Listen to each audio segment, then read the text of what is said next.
In this video, I'll show you how to put your Powerbeats Pro 2 in pairing mode, so you can pair them with your phone or with your computer.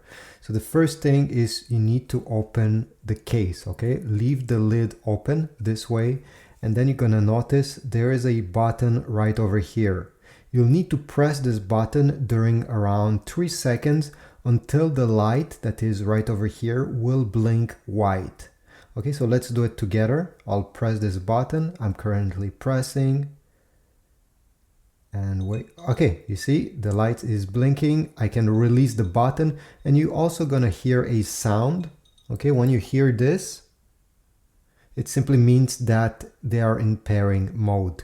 As long as this light is blinking, you're good to go. Take your phone, go into the Bluetooth settings, and you should see them appearing over there.